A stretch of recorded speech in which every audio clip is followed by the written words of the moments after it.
araw sa lahat, may adlaw sa tanan, ug barjo na adlaw sa iso nahurot mga kaibigan dudong og inday dyan. So ngayon, aalis po kami ng asawa ko, bibili kami ng ipa. So ipapakita ko sa inyo kung saan ako bumibili ng ipa, tapos kung anong prosesong ginagawa ko doon. Kasi hindi po siya pwedeng mawala sa mixture ng potting mix ko. Ayan, sa mga halaman, hindi pwedeng mawala ang ipa. So ang mangyayari nito, kukuha natin ito, iba-vlog ko to para sa mga nagtatanong po, ito na yung video para sa inyo. Tapos sa next vlog natin, yun yung gagawa ko ng potting mix para sa mga kalateya ko. Kasi maraming nagtatanong din sa akin ito, nagchat-chat sa akin. So, samahan nyo na po ako kasi ito yung sinabi ko na nakaraang vlog. Papakita ko sa inyo yung biyahe ko.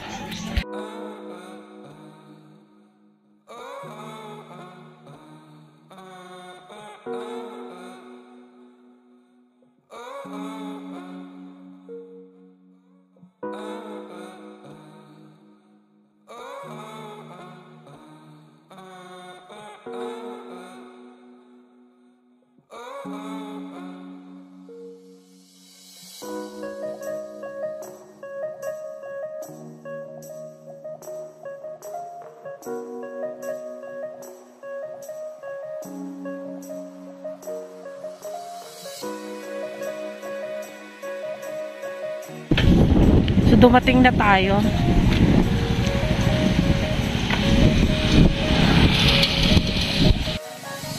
So, dito ako bumibili ng ipa noon. So, dito sa likod yung ipa nila eh. Dati kasi pag bumibili ako, doon nila kinukuha sa likod. Ayun.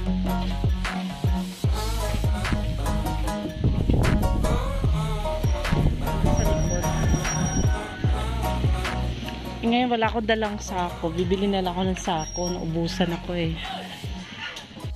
Kuya, magkano na sako nyo? Magkano na? Isang sako ng ipa nyo? 25 pa rin. Yung malaki sako ah. Dalawang sako lang. Kasi nakasingle lang kami. Ha? Oo.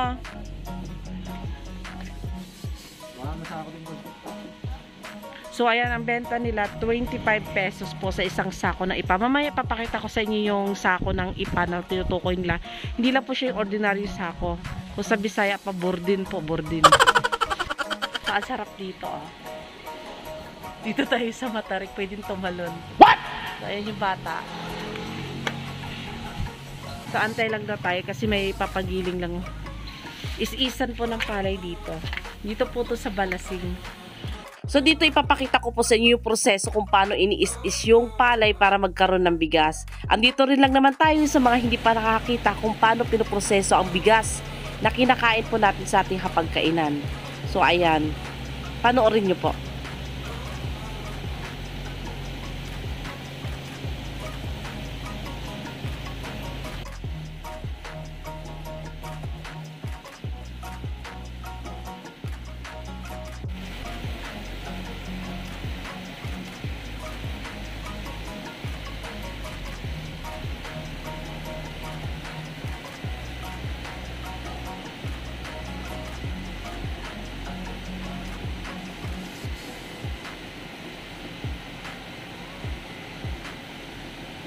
So dito po na, sa loob po nito, dito na iipon yung ipa.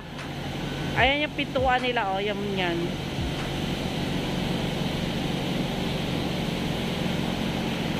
Tapos doon may mga naka-stack na. Meron na may-ari. Kung may sasakyan lang sana ako, makakuha ko ng maramihan. Eh, naka-single motor lang kami. Sa mangyari nga dito, ganun yung hawak ko sa sako, oh. Sabi, buka ka ako, nakaganon. Medyo mahirap po, pero yun nga, tiis tsaka-tsaga lang tayo para sa halaman natin. Maganda nga kung magrenta ako ng ng tricycle. Kaso parang mapapamahal ako pag ganun eh.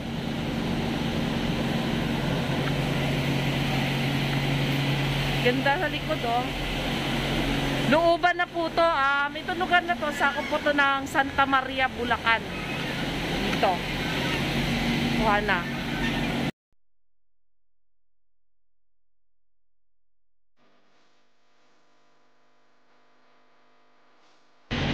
Ito naman, hinihiwalay nila yung mga pato. Sa bigat.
Narinig ko yung bata, sabi niya, "Shh, oy." Titingnan natin kung anong gagawin niya. Magpapala po siya. Ayun. Nakita niyo. Wala na dito yung matauhan na yan. Yung binigay nila sa akin na ipa, may bigas. Kaya yan ang babantayan niyo sa ipa niyo. Haluan siya ng bigas. Ang nangyari, nagkaroon siya ng amag.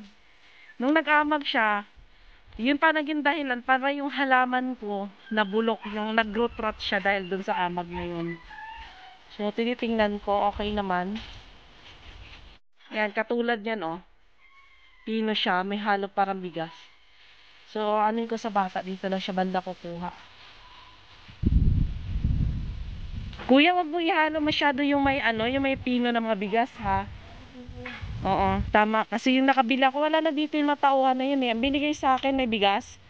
Nabulok yung mga halaman ko, eh. Namatay yung halaman ko. So, ito order rin daw to. May halaman daw. 200 na sako. Kasi ito talaga yung ginagamit na pangunahing ano sa mga garden na nagtitinda ng halaman. Ito yung pangunahing potting mix nila, eh. Wag yung may butas, kuya. Nakamotor lang kami, ha. Ha? May mabutas yan. Babayaran ko. Kasama man yung 25 sako, no? Ah, natahi.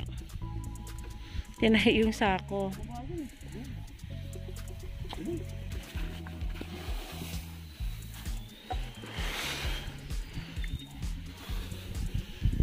Ayan, kuya, ano, itong video na to, ano ko to sa YouTube.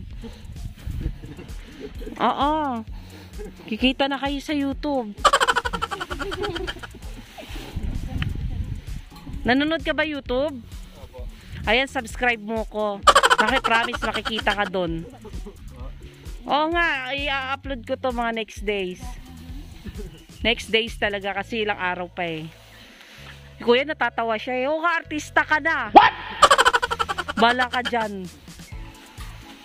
Basta wag niyong haluan ng ano, ha, yung bigas. Kasi pag may bigas, nabubulok halaman ko, ano siya. Oo. Babalikan talaga kita, kuya. Bala ka dyan.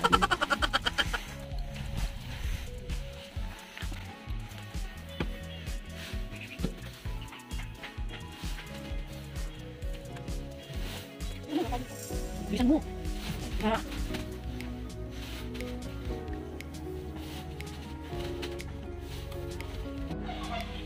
Ang galing ng bata, oh.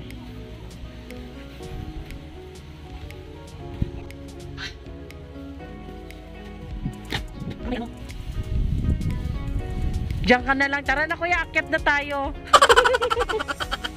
Diyan ka na lang. Oh. Tinahi niya.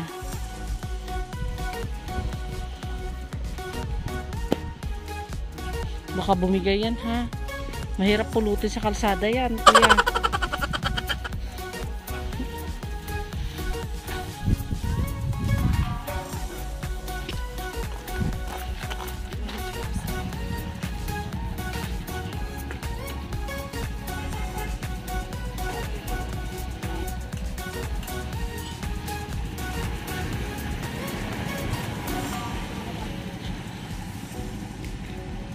Tulungan mo nga yun. Ay, naangat eh.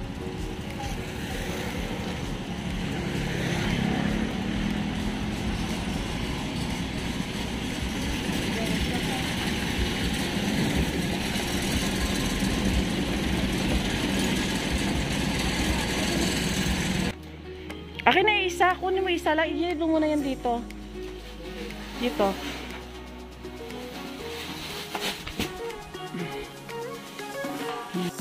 Medyo ngalay lang sa braso yung ginagawa ko. Tsaka pagod lang. Ito isa rin kuya. Pasok po muna. Diyan lang muna ilagay. Yung isa kako. Pasok mo. Tapos dyan mo lang muna ilagay. Okay, ano mo lang dyan. Kung ipa natin, dito ko siya pinupwesto kasi itong lugar na to, nauulanan, naaarawan. So, mas madali silang mabulok dyan. So, eto na. Nilalaro kasi ito ng pusa ko kaya may mga butas-butas. Meron kayong ipalagay nyo lang sa lugar na naaarawan sila, nauulanan. Yun nga lang, pag na... Sa bagay ko, bago mabulok yung sako, ubos nyo na yung ipa nyo, ayan. So, ayan na nga. Sana nagkaroon rin kayo na idea sa video ko na to. So, bago tayo magkalimutan, please like, comment, at share. Huwag kalimutan mag-subscribe at pindutin ang notification bell para update kayo sa mga next video ko. Thank you!